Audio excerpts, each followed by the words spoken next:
پھر وہاں سے امام چلیں گے فلسطین کی طرف۔ امام کا جو ہدف ہے سب سے پہلا وہ ہے قبلہ اول کو آزاد کرانا، بیت المقدس کو۔ جب امام فلسطین میں داخل ہوں گے تو یہودی امام کے مقابلے پائیں گے جنگ کرنے کے لیے۔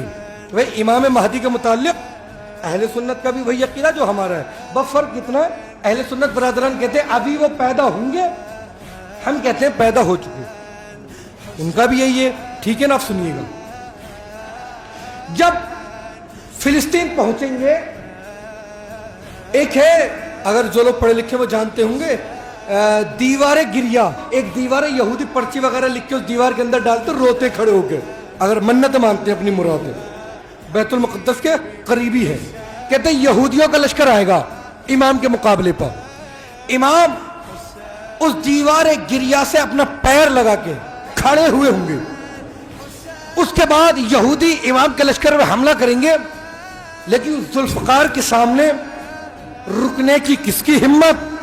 پانچویں امام نے کہا ہے نا کہ اتنا خون بہائے گا مہدی، لوگ کہیں گے یہ تو اہل بیت میں سے ہی نہیں ہے۔ کیوں؟ اس لیے کہ امام سے پوچھا کیوں اتنا خون بہائیں گے؟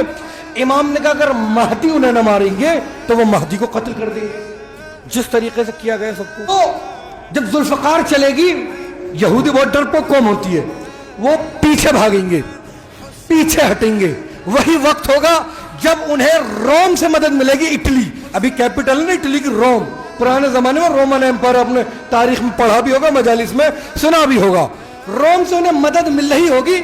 وہی وقت ہوگا امام کا لشکر کھڑا ہوگا، امام وہاں سے فوراً اکیلے پیچھے ہٹیں گے اور جائیں گے ترکی۔